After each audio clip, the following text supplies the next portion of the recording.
तस्बीह तैयबा में हुई बजाओ ताहे बाड़ा नूर का सदका लेने नूर का या है तारा नूर का अल्लाहुम्मा सल्ली अला सय्यिदिना मौलाना मुहम्मद व अला आलि सय्यिदिना मौलाना बाग़े तैयबा में सुहाना पोला भोला नूर का मस्जिद वो है बुलबुली पड़े ती है कलिमा नूरों का अल्लाहुम्मा सल्ली अला सय्यिदिना मुहम्मद अला आलि सय्यिदिना मौलाना मुहम्मद अल्लाह ला इलाहा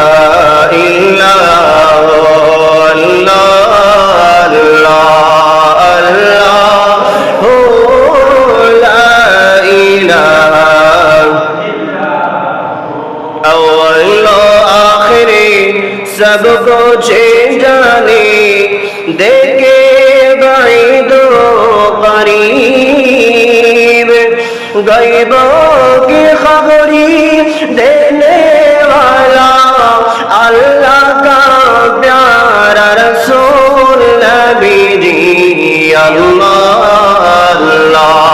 अल्लाह ला इलाहा इल्लल्लाह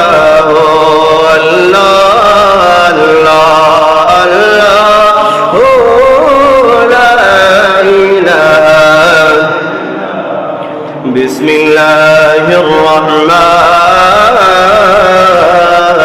रहीम अल्लज़ीना आमनू व कानू यत्तक़ून सदक़ल्लाहुल मौलाना अज़ीम व सदक़ रसूलुहुन नबियुल हबीबुल करीम ونحن على ذلك من الشاهدين والشاكرين رب صل وسلم وبارك عليه আমার প্রাণের মুর্শিদ প্রেমের মুর্শিদ আমার প্রাণের মুর্শিদ প্রেমের মুর্শিদ শ্রী কোটির গাউসে জামান শ্রী কোটির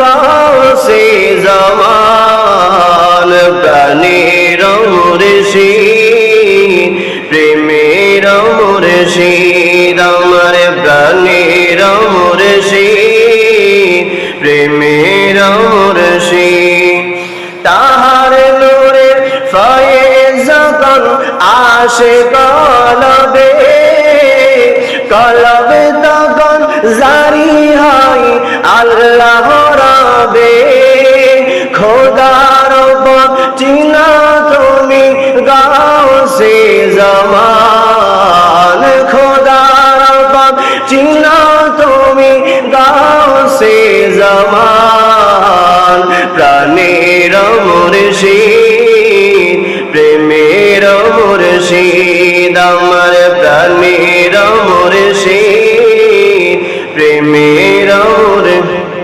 উপস্থিত সম্মানিত মুসল্লির কিরাম মুরব্বিয়ান ইজাম যুবক ভাইরা ছোট ছোট কচি মাসুম শিশুরা পর্দার আড়ালে পর্দানসীন মাসকুরাত খাওয়াতিন, মা ও বোনেরা, রাহমানি ওয়া রাহমাকুমুল্লাহ, আসসালামু আলাইকুম ওয়া রাহমাতুল্লাহি তাআলা ওয়া বারাকাতুহু।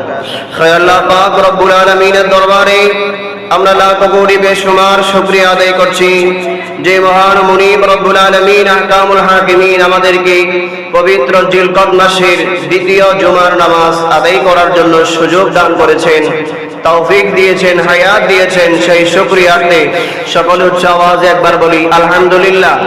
সাথে সাথে লাখ কোটি দরুদ আর সালাম হাদিয়া নজরানা পেশ করছি সরওয়ার কায়নাত নবী রহমাতুল আলামিন নবী হযরতে মুহাম্মদুর রাসূলুল্লাহ সাল্লাল্লাহু আলাইহি ওয়াসাল্লামের নূরানী রওজা মুবারকে।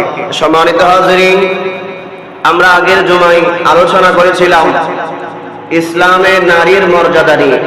সেখানে আসলে জুমার সময় কম থাকার কারণে সম্পূর্ণ আলোচনা, পুরো আলোচনা আসলে আনা সম্ভব নয়। কিছু আলোচনা থেকে গিয়েছিল, আমরা সেগুলো আজকে আনার চেষ্টা করব। পাশাপাশি আজকের জুমার মধ্যে আমরা জানব অলিকুল শিরোমণি কুতুবুল আউলিয়া আল্লামা হাফেজ কারি সৈয়দ আহমদ শাহ শ্রীকোটি রহমতুল্লাহ আলাইহির জীবনী আমরা জানার চেষ্টা করব আজকের জুমার মাধ্যমে। প্রিয় হাজরিন, আজকের এই জুমায় আমরা নারী জাতির মর্যাদা সম্পর্কে আরো একটু জানব।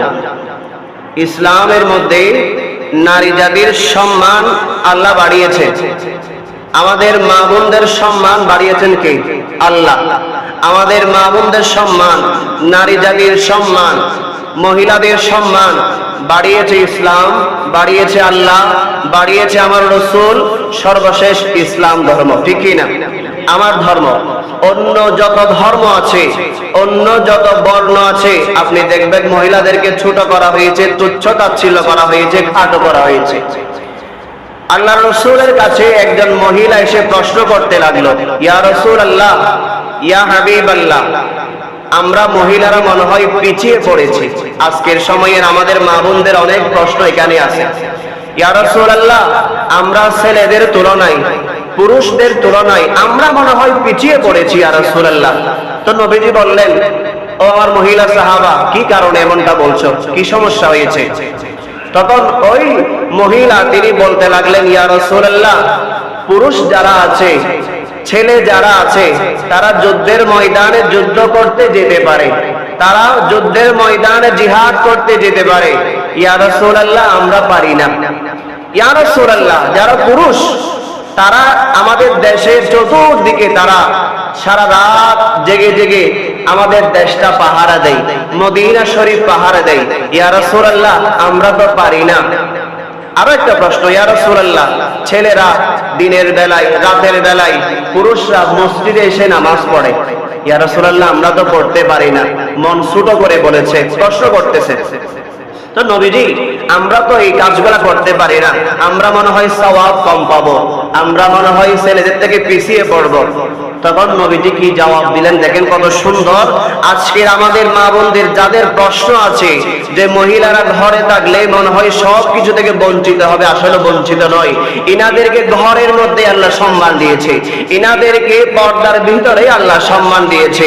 একজন নারী যদি পর্দা না করে, একজন পুরুষ, একজন যুবক তার দিকে কি নজরে থাকায়, এটা যদি তিনি জানতো, আমার মা বোনরা জানতো, নবীজি বলছে ওই মহিলা শুধু কাপড় নয়, আরো কিছু বাড়ি বাড়ি জিনিসও যদি থাকে তিনি শরীরের মধ্যে কি করতেন?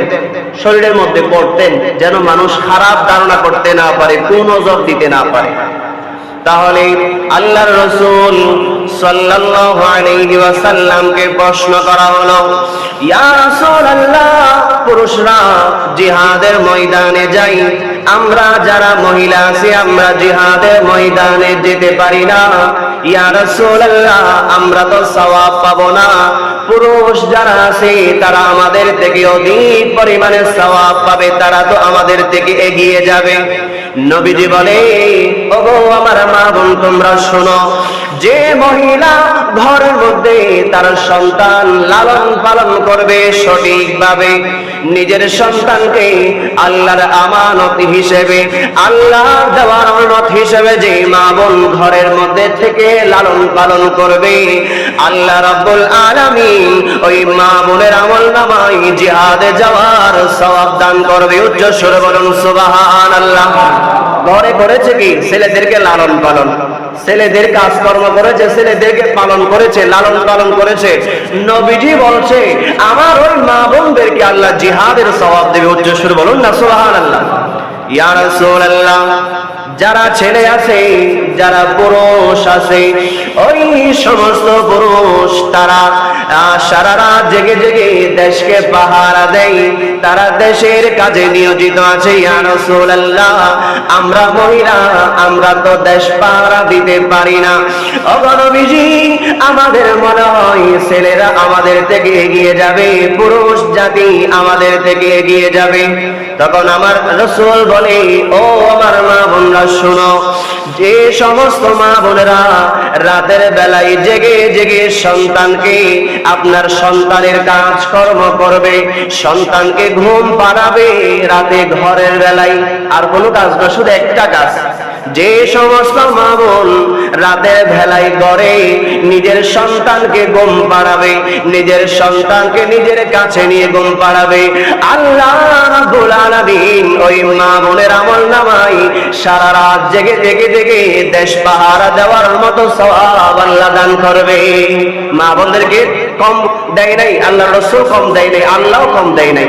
শুধু ছেলেকে ঘুম পাড়াবে যে সারা রাত যারা দেশ পাহারা দেয়, ওই রকম সৈনিকের মতো সওয়াব আল্লাহ আমার মা বোনদেরকে দান করবে। উচ্চ সুরে বলুন না সুবহানাল্লাহ।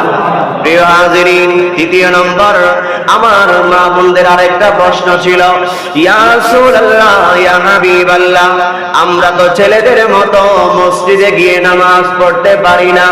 ওগো নবীজি, মসজিদে গিয়ে নামাজ পড়লে সওয়াব বেশি, ঘরে নামাজ পড়লে এক ওয়াক্তের জন্য আল্লাহ এক গুণ সওয়াব দেয়।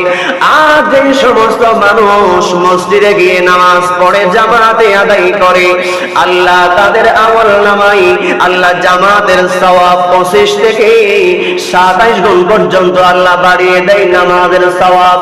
ইয়া রাসূলুল্লাহ, আমরা তো মসজিদে যেতে পারি না, ঘরের মধ্যেই আমরা নামাজ আদায় করি। নবীজি মনে জানতে চাই, আমরা কি কোনো কারণে ছেলেদের থেকে পিছিয়ে পড়তেছি কিনা? ছেলেরা কি আমাদের থেকে এগিয়ে যাচ্ছে কিনা? ইয়া রাসূলুল্লাহ, একটু বলুন না।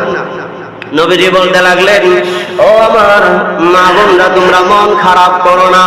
ছেলেরা মসজিদে যায়, নামাজ পড়ে, এটা ছেলেদের সাথে মানানসই।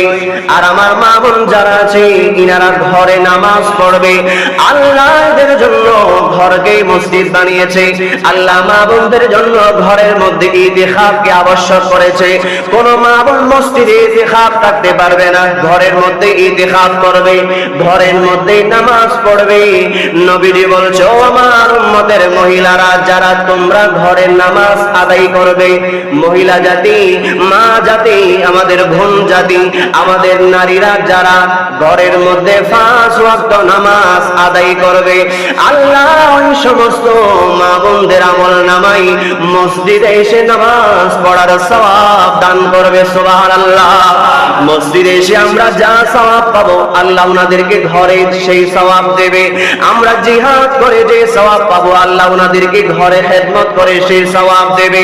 আমরা দেশ পাহারা দিয়ে সৈনিকের কাজ করে যে সওয়াব পাবো, আল্লাহ তাদের আমলনামায় সেই সওয়াব ঘরের মধ্যেই দেবে। তাহলে দাম কাদের বেড়েছে? মা বোনদের না? আমাদের কষ্ট করতে হয় জিহাদের ময়দানে, যুদ্ধ করতে হয়, অস্ত্র নিয়ে মারামারি করতে হয়, যে কোনো সময় মারা যাওয়ার সম্ভাবনা, ঠিক কিনা? যে কোনো সময় মারা যাওয়ার সম্ভাবনা। তাহলে কষ্টটা আমাদেরই বেশি, কিন্তু আমাদের মা বোনদেরকে আল্লাহ এত ইজ্জত দিয়েছে, এই কষ্টগুলা না করেও তারা সওয়াব পাবে। রাতের বেলায় দেশ পাহারা দিতে হবে না, সমাজ পাহারা দিতে হবে না। তবু আমার মা বোনরা রাতের বেলায় নিজের সন্তানকে কোলে নিয়ে, নিজের সন্তানকে বুকে নিয়ে যিনি ঘুমাবে, আল্লাহ ওই মায়ের আমলনামায়, ওই বোনের আমলনামায় সারা রাত দাঁড়িয়ে দাঁড়িয়ে দেশ পাহারা দেওয়ার সওয়াব আল্লাহ দান করবে। উচ্চ সুরে বলুন না সুবহানাল্লাহ। তাহলে ইসলাম আমার মা বোনদের সম্মান বাড়িয়েছে। এখন আপনি যদি নিজ ইচ্ছায় ঘর থেকে বের হয়ে বাইরে বাইরে কাজ করেন, স্বামীর অনুমতি ছাড়া, আপনার ঘরের মুরব্বীদের অনুমতি ছাড়া, আল্লাহ আপনাকে জবাবদিহি করতে হবে। এই প্রত্যেকটা আপনি পা ফেলবেন, আপনি গুনার ভাগীদার হবেন। কারণ এই দুনিয়াতে আল্লাহ মহিলাদের জন্য একজন অভিভাবক রেখেছে। প্রত্যেক ঘরের মধ্যে আমার মা বোনদের জন্য একজন অভিভাবক আছে না নাই? আছে না? প্রত্যেক ঘরের মধ্যে তাদের বাবারা অভিভাবক। যে ঘরে বাবা নাই সে ঘরে বড় ভাই অভিভাবক, যে ঘরে বড় ভাইও নাই সেই ঘরে স্বামী অভিভাবক। একজন না একজন অভিভাবক আল্লাহ বানিয়ে রেখেছেন। আর রিজালু কাওয়ামুনা আলান নিসা, আল্লাহ এই দুনিয়ার জমিনের মধ্যে মহিলাদের রক্ষণাবেক্ষণের জন্য, আমার মা বোনের ইজ্জত সম্মান বাড়ানোর জন্য, আমাদের মা বোনদের ইজ্জতের যেন কেউ ক্ষতি করতে না পারে, আমাদের মা বোনদেরকে কেউ যেন ধ্বংস করতে না পারে, কোনো ইজ্জত সম্মানে যেন কোনো অপমান করতে না পারে, এটার জন্য আল্লাহ আমার মা বোনের জন্য একজন অভিভাবক দুনিয়ার জমিনে রেখেছেন। যে ঘরে বাবা আছে ওই ঘরের মেয়েদের কোনো কি নাই, ক্ষতি হওয়ার সম্ভাবনা নাই। যে ঘরে বাবা আছে, যে ঘরে বড় ভাই আছে, যে ঘরের স্বামী আছে, ওই ঘরের মা বোনদের দিকে কেউ চোখ তুলেও তাকাবে না। কারণ কি? ঘরের মধ্যে মানুষ আছে, খারাপ নজর কেউ তাকাবে না। সালাতুন ইয়া রাসূলুল্লাহ,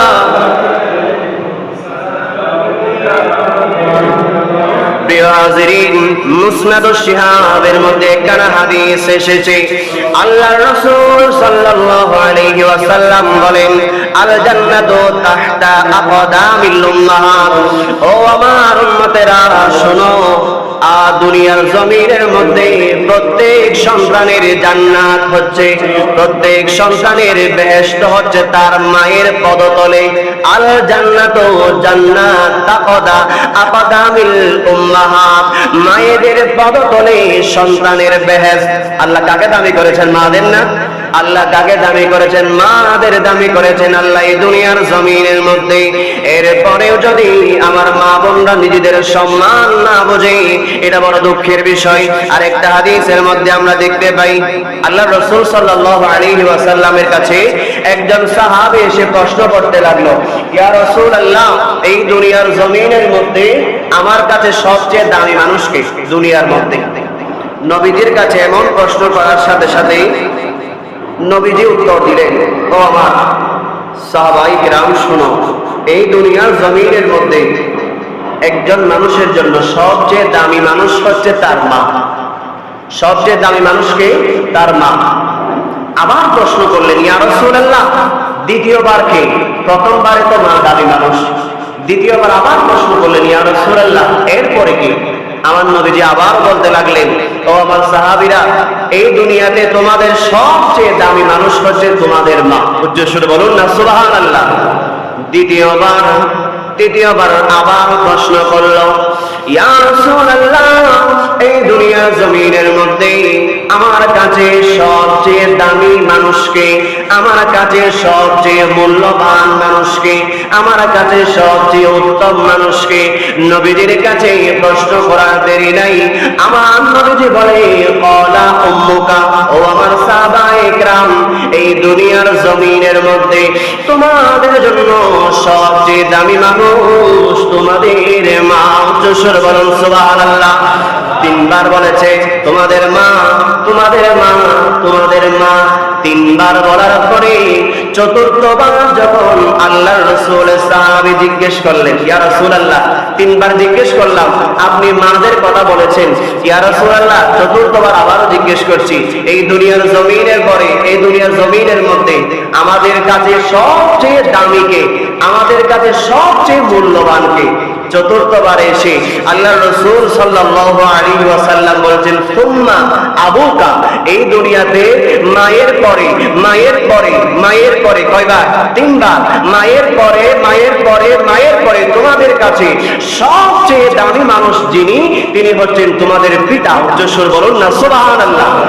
তাহলে আমাদের পুরুষদের স্থান চতুর্থ নম্বরে, আর একম স্থান মা, দ্বিতীয় স্থান মা, তৃতীয় স্থান মা। এই জন্য কোন মানুষ যদি মা হারায় তিনি মায়ের শোক বলতে পারে না। এটা আল্লাহর পক্ষ থেকে মা এবং সন্তানের একটা বন্ধন আল্লাহ সৃষ্টি করে দিয়েছেন।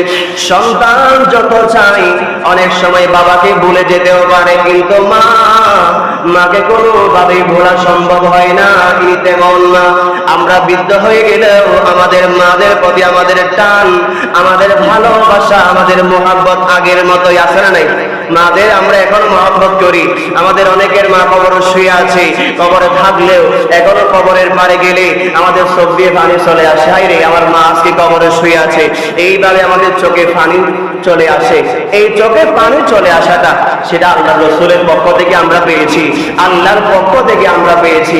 তো এখন আপনারাই বলেন, ইসলাম আমাদের মা বোনদের দাম কমিয়েছে না বাড়িয়েছে? দাম বাড়িয়েছে না?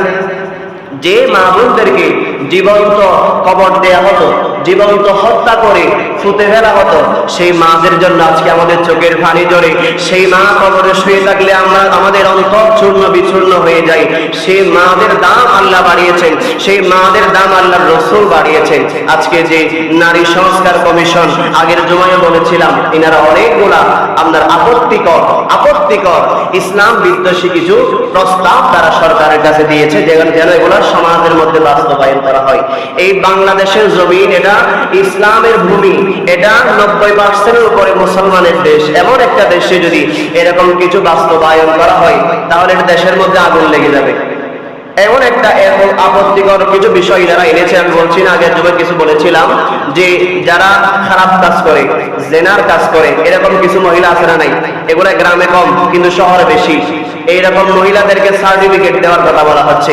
ইনারা সার্টিফিকেট পাবে, সমাজে মর্যাদা পাবে। আচ্ছা, এইরকম মহিলাগুলো যদি সমাজে মর্যাদা পাই, আমাদের দেশের যুবক পুরুষ একটাও ঠিক থাকবে? যুবক পুরুষগুলো সব খারাপ হয়ে যাবে। এই জন্য আল্লাহ আমাদেরকে, আমাদের দেশকে এরকম খারাপ কাজ থেকে, এরকম খারাপ সংস্কার যারা করতে চায়, এইরকম মানুষ থেকে আল্লাহ আমাদেরকে হেফাজত করুন। সকলে বলুন আমিন।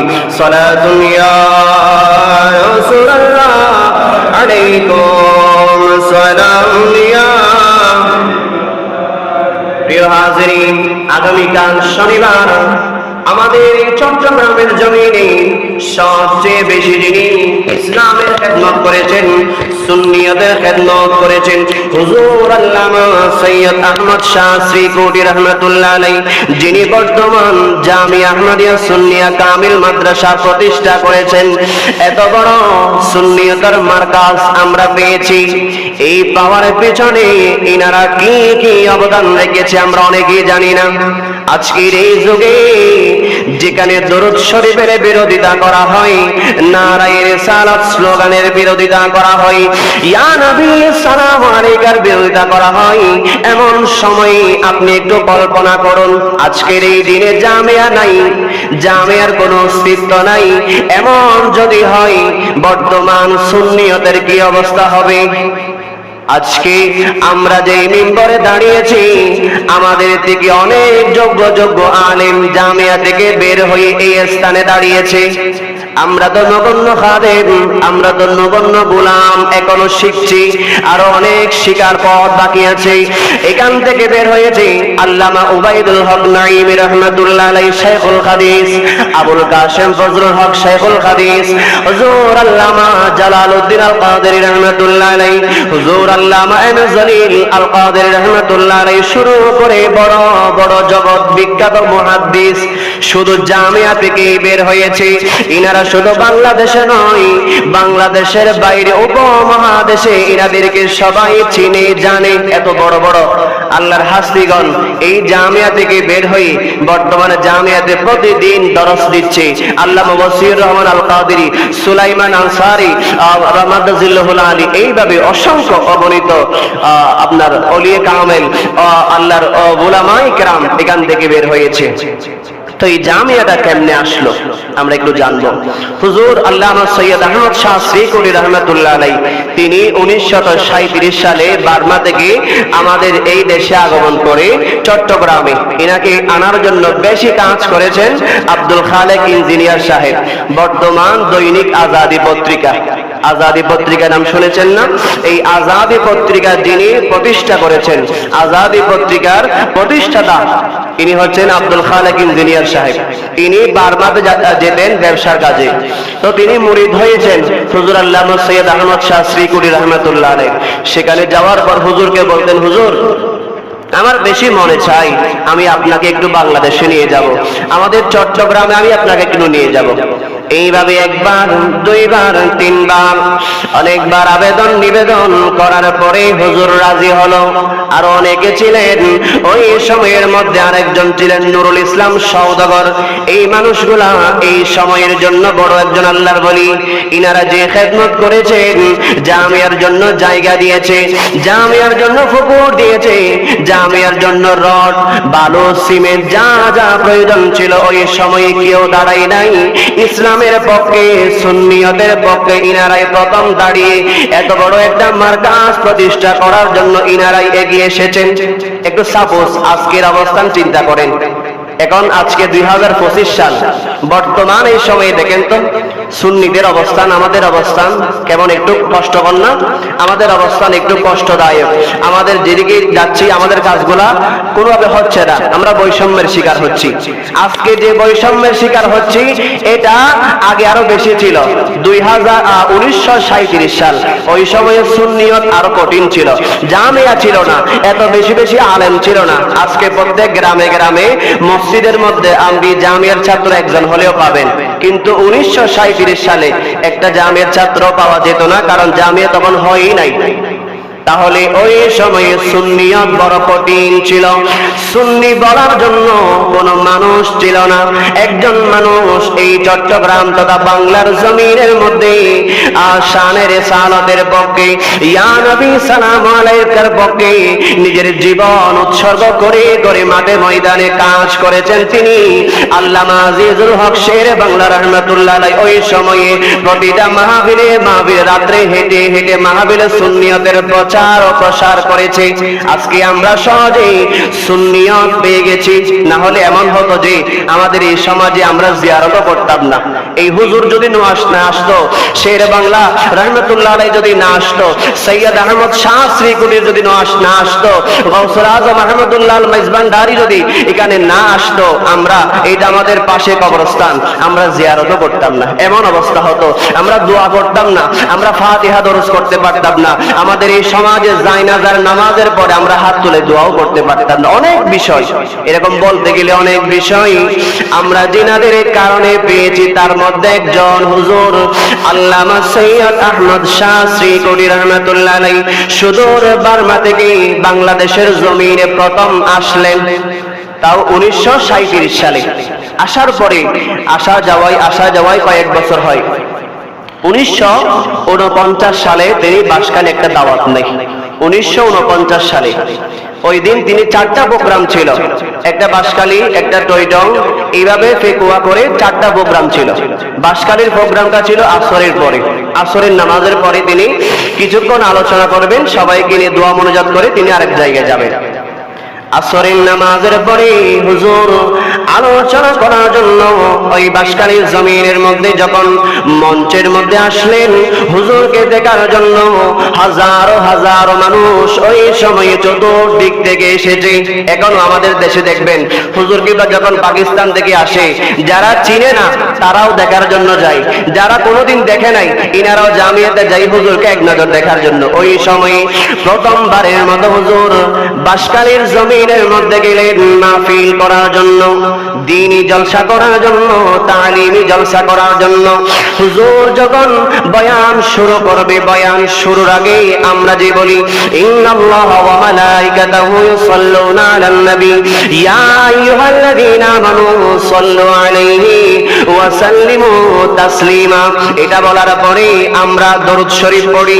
এই দরুদ শরীফ এটাকে কেন্দ্র করে হুজুর যখন এই আয়াত কারিমা পাঠ করলেন, পাঠ করার শেষে ওই মজলিসের কেউ দরুদ শরীফ পড়ে নাই, একটা মানুষও দরুদ শরীফ পড়ে নাই। সবাই নীরব, সবাই নিস্তব্ধ। হুজুর তো আল্লাহর বলি, তিনি তিনার বেলায়েতি ক্ষমতায় দেখছেন এখানে যারা আছে সবাই সুন্নিয়তের নয়, অন্য আকীদার মানুষ এখানে এসে নবী বিদ্রোহী, নবী বিদ্বেষী, বলি বিদ্বেষী এমন মানুষ এই মাহফিলে এসেছে, ইনাদের মুখ থেকে দরুদ শরীফ বের করা যাবে না। হুজুর এটা বুঝতে পারলেন যে আমি যতই চেষ্টা করি এদের জবান দিয়ে দরুদ শরীফ বের হবে না। হুজুর মাহফিলটা শেষ করলেন।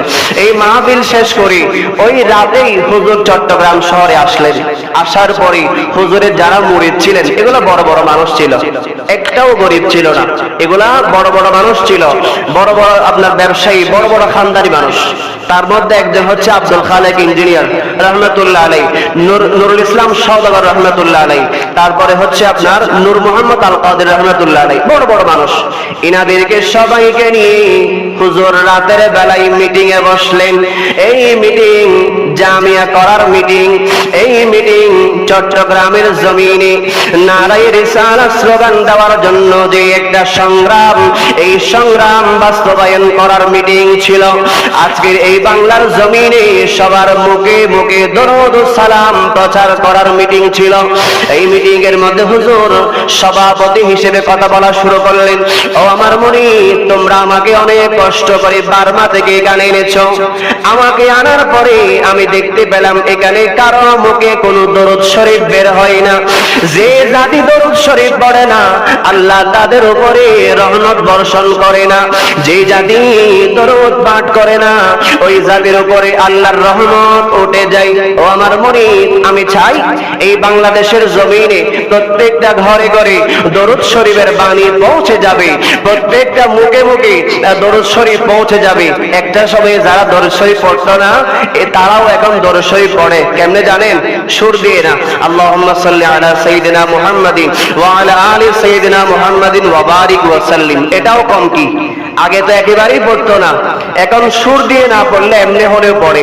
এই যে তাসির, আল্লাহর ওলির তাসির, তিনি সবাইকে বলতে লাগলেন, ও আমার মুরিদ, আমি চাই এই চট্টগ্রামের জমিনের মধ্যে একটা নবীর বাগান প্রতিষ্ঠা করব।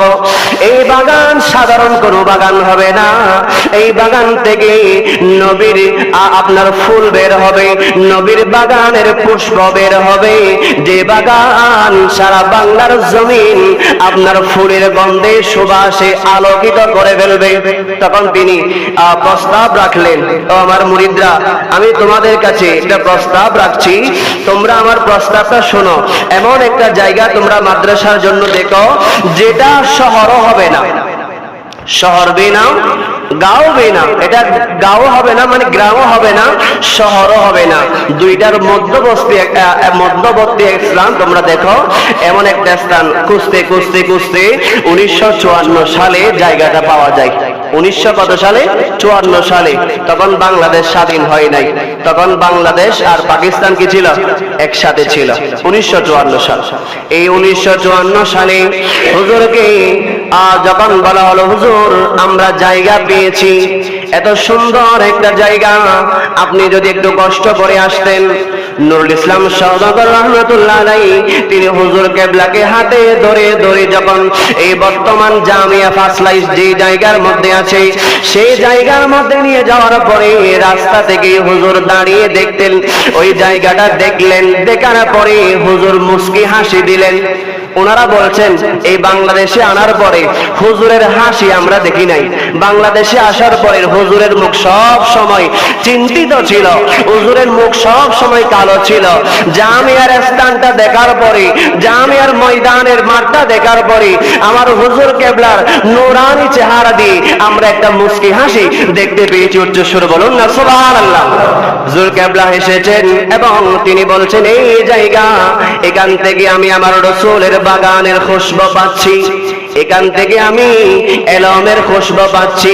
আজকে জামিয়ার ময়দানের মধ্যে এখান থেকে এলমের অস্ত্র পাওয়া যায়, দুনিয়াবি অস্ত্র নয়, জ্ঞানের অস্ত্র জামিয়াতে পাওয়া যায়।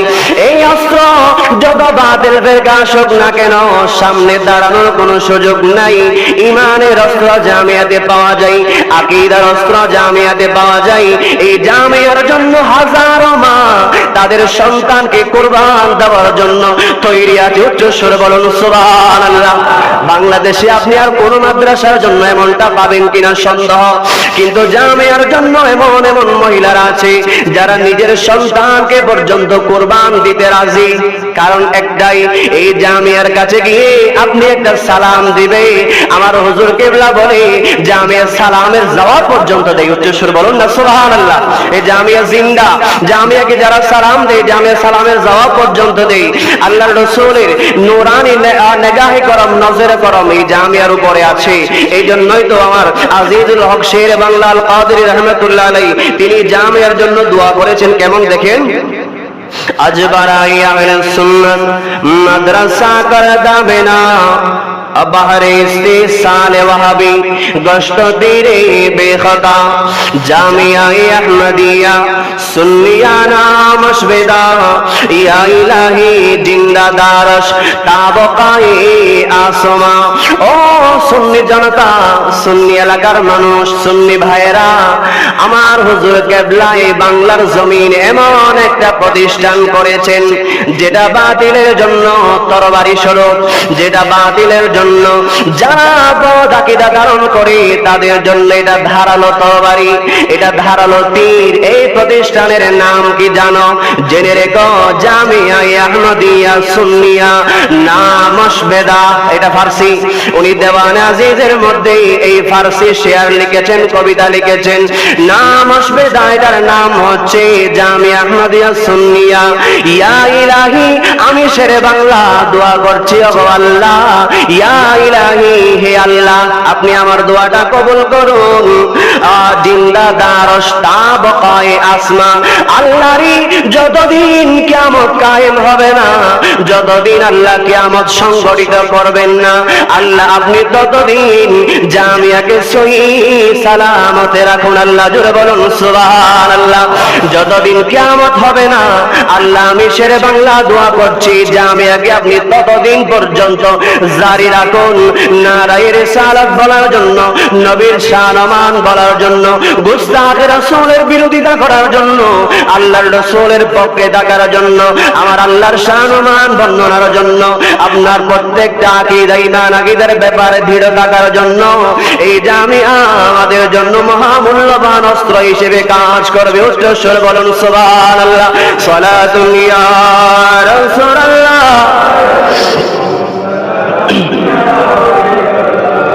আমার প্রাণের মুর্শিদ, প্রেমের মুর্শিদ, আমার প্রাণের মুর্শিদ, প্রেমের মুর্শিদ, কোটির মহান গাউসে জামান, শ্রী কোটির মহান গাউসে জামান, প্রাণের মুর্শিদ, প্রেমের মুর্শিদ, আমার প্রাণের মুর্শিদ, প্রেমের।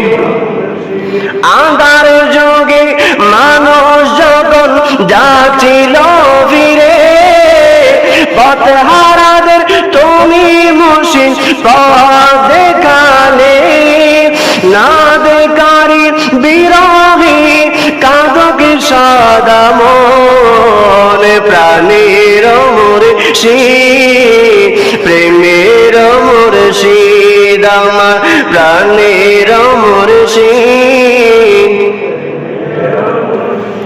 দুশমনে রাসূলের জন্য ইমাম শের বাংলা রাহমাতুল্লাহ আলাইহি তিনি এই কসিদার শেষেই বলছেন, নামে নাজিম গর্ত খাহি শের বাংলা লাবেদা, মুনকিরানে সুন্নিয়ারা সাইফ বর্রা বেখুদা।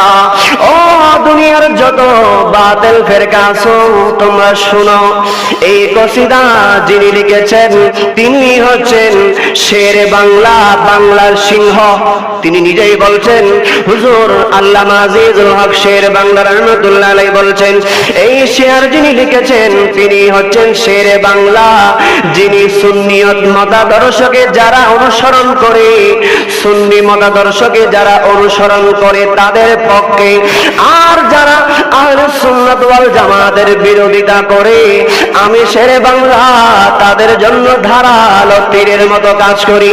জোরে বলুন সুবহানাল্লাহ। শেরে বাংলা রহমাতুল্লাহ আলাইহি দোয়া করেছেন, শুধু তা নয়, ওই সময়ের বড় বড় আল্লাহর বলিগণ জামিয়াকে সামনে নিয়ে দোয়া করেছে, ও আল্লাহ আজকের এই সুন্নিয়ত 1937 থেকে 1954 বড় কঠিন একটা সময় সুন্নিয়তের জন্য মাঠে ময়দানে অনেক বড় বড় আল্লাহর আপনার উলামায়ে কেরাম, সুন্নি উলামায়ে কেরামকে শহীদ করে দিয়েছে। আপনার মাহফিলে গিয়ে ওয়াজ করেছে, মাহফিলের মধ্যে হামলা করে শহীদ করে দিয়েছে। আপনার মাহফিলে যাচ্ছে, মাহফিলে যাওয়ার পথে গলা দিয়ে ছুরি চালিয়ে জবাই করে দিয়েছে। কেমন সময় ছিল! আজকে তো আমরা সেই তুলনায় হাজারো নিরাপত্তা পাচ্ছি। ওই সময়ের তুলনায় তো আজকে আমরা ধরতে গেলে মায়ের কুলে আছি, কিন্তু ওই সময় বড় কঠিন ছিল।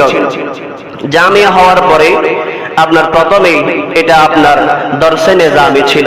দরসে নিজামি মানে হচ্ছে যারা দরসে নিজামিতে পড়ে এরা জানবে, এটা আপনার আরবি শিক্ষার গুরুত্ব বেশি। আরবিটা এমন ভাবে পড়ায় যেন তিনি কোরআন বুঝতে পারে, কোরআনের অর্থ বুঝতে পারে, কোরআনের তর্জমা করতে পারে, কোরআনের তাফসীর করতে পারে। আমার হুজুর কেবলাও অনেক যোগ্য মানুষ ছিলেন। আমি যদি একাধারে এখন বলি, হুজুর কেবলা আপনার 12 বছর বয়সে হাফেজ হয়েছেন। 12 বছর বয়স, অল্প বয়সে তিনি হাফেজে কোরআন হয়েছেন। যেমন তেমন হাফেজ না, আপনি যখন মন চাই হুজুর এটা একটু বলেন, সাথে সাথে কোরআনের আয়াত বলতে পারতেন। আমাদের মতো টুনকা হাফেজ না, ওই হাফেজ এমন ছিলেন যে কোনো পৃষ্ঠা, যে কোনো আয়াত বলার সাথে সাথে উনি শুরু করে দিতে পারতেন, এমন পড়াইয়া। হাফেজের পাশাপাশি ইলমে কেরাত, ওনার কেরাত এত সুন্দর ছিল। ওনার পিছনে যারা একবার নামাজ পড়েছে, এই বয়ান আমি গত বছরও করেছিলাম, ওনার পিছনে যারা আপনার রেঙ্গুনের মধ্যে নামাজ পড়েছে এরা সবাই বক্ত হয়ে গেছে যে আমার হুজুরের এত সুন্দর কোরআন তেলাওয়াত, এত চমৎকার কোরআন তেলাওয়াত। আজকে দেখবেন আমাদের অনেকের কোরআন তেলাওয়াত সহি নাই, কোরআন তেলাওয়াতে ভুল। তো ইমাম সাহেব যিনি নামাজ পড়ায়, ইনার কোরআন তেলাওয়াত যদি ভুল হয়, এটা বিশ্রী ব্যাপার না, এটা খারাপ একটা ব্যাপার। হুজুর আমাদেরকে শিক্ষা দিয়েছেন, উনি যখন প্রায় অনেক বছর আপনার বার্মার মধ্যে খতিব ছিলেন, জুমা পড়াতেন এবং নামাজ পড়াতেন। ওনার পিছনে যারা নামাজ পড়তো, একবার নামাজ পড়লেই আল্লাহর ওলির তাসির ইনাদেরকে এমন ভাবে আকর্ষণ করতো আর ছুটে যেত না। শুধু বার্মার মধ্যেই হুজুরের হাজার হাজার মুরিদ আছে, বর্তমানেও আছে। ইনারা বর্তমান আমাদের মওজুদা হুজুর সৈয়দ তাহের শাহ মাদ্দাজিল্লাহুল আলী, সাবের শাহ মাদ্দাজিল্লাহুল আলী, ইনাদের সাথে এখনো সিলসিলার কাজ চলমান আছে। আপনি একটু চিন্তা করেন তো, সুদূর পাকিস্তান থেকে বার্মায় যাওয়া, একটা মসজিদের দায়িত্ব নেওয়া, সেই মসজিদের দায়িত্ব চলাকালীন হাজার হাজার মানুষ বক্ত হয়ে যাওয়া, এটা কি সহজ বিষয়? আমার আপনার দ্বারা হবে? আমি যদি এখানে আপনার 20 বছরও চাকরি করি, আমি কয়জনকে বক্ত বানাতে পারবো? ঠিক কি না? কয়জনকে পারবো? আমাদের তো সেই তাসিরটা নাই। আল্লাহর বলি দেখেন, বার্মাতে গিয়েছেন খতিব হিসেবে। আসলে খতিবের একটা নামকাও আসতে, এটা খতিব, এটা হচ্ছে একটা নামকাও আসতে। ইনার মূল মিশন ছিল ইসলামের প্রচার, ইনার মূল মিশন ছিল সুন্নিয়তের প্রচার। এই জন্যই যারা ওনার সাথে দোয়াতে শরীক হতেন, যাদের জন্য একবার দোয়া করেছেন, আল্লাহ আমার এই ভাইয়ের রিজিক আল্লাহ আপনি বাড়িয়ে দিন, আল্লাহ রিজিক বাড়িয়ে দিয়েছে। আল্লাহ আমার এই ব্যবসায়ী ভাইয়ের আপনি বরকত দিন, ব্যবসার মধ্যে বরকত বেড়ে গেছে। এইভাবে বক্তবিন্দু বাড়তেছে। একটা দোয়া করেছে, দোয়া কবুল হয়ে গেছে, একটা দোয়া করেছে, দোয়া কাজ হয়ে গেছে। মানুষ বাড়তে আছে, মানুষ বাড়তে আছে। দোয়া করার জন্য মানুষের বিট লেগে যেত শুক্রবারে। তো বক্তব্য এমন হয় না, মানুষ কিছু না পেলে এমনি বক্ত হয় না। আমাদের বাংলাদেশের দিকে তাকান তো, আপনি কয়জন মানুষকে সারা বছর খাওয়াই, সারা বছর টাকা দিয়েও আপনি মানুষকে কি করতে পারবেন না? বক্ত বানাতে পারবেন না। মানুষ পিছনে গিয়ে গালিগালাজ করবে। সেই মানুষকে আপনার মসজিদে ইমামতির মাধ্যমে এইভাবে মুরিদ হয়ে যাওয়া, মুরিদ করা, সেখান থেকে বাংলাদেশে আসা, এত বড় একটা জামিয়া করা। এখন তো জামিয়া না, এখন জামিয়ার পাশাপাশি ঢাকা, সারা বাংলাদেশে প্রায় 250-র উপরে মাদ্রাসা জামিয়ার আন্ডারে আছে। জামিয়াতে আমরা দান সদকা করি না, যাকাতের টাকা দেই। এই প্রত্যেকটা টাকা আপন আপন মাদ্রাসায় বিলি করা হয় প্রত্যেক মাসে। কোন মাদ্রাসায় 1 লাখ, কোন মাদ্রাসায় মাসে 80,000, কোন মাদ্রাসায় 1,20,000, যেটা যেরকম মাদ্রাসা সেইভাবে টাকা দেয় জামিয়া থেকে মাদ্রাসাগুলা পরিচালনা করে। তাহলে কত বড় একটা দায়িত্ব দেখেন, দ্বীনের দায়িত্ব। আমার এখানে যদি একটা জামিয়ার মাদ্রাসা থাকতো, জামিয়ার মাদ্রাসাতে হুজুরদের সাথে যখন সম্পৃক্ত থাকতো, আমার একটা ছেলেও বাতিল আকীদায় যেত না, বাতিলরা আমার ছেলেকে আর যাই হোক বিরাতে পারতো না।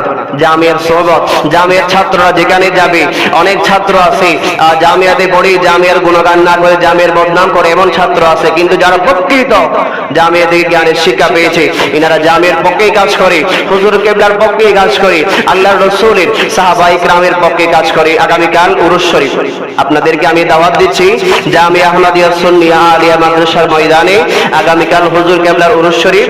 যাদের সুযোগ হয় আপনারা গিয়ে দেখবেন, আপনার উরুসের মধ্যে শরীক হবেন। সারাদিন খতমে বুখারী, খতমে গাউসিয়া, আপনার মজমুয়া সালাওয়াত রাসূল সহ অসংখ্য খতম হবে, দোয়া মুনাজাত হবে, রাত 9টার মধ্যে মুনাজাত হবে। যাদের সুযোগ আছে আপনারা উপস্থিত হবেন। ওয়া আখির দাওয়ানা আলহামদুলিল্লাহি রাব্বিল আলামিন। আসসালামু আলাইকুম ওয়া রাহমাতুল্লাহ।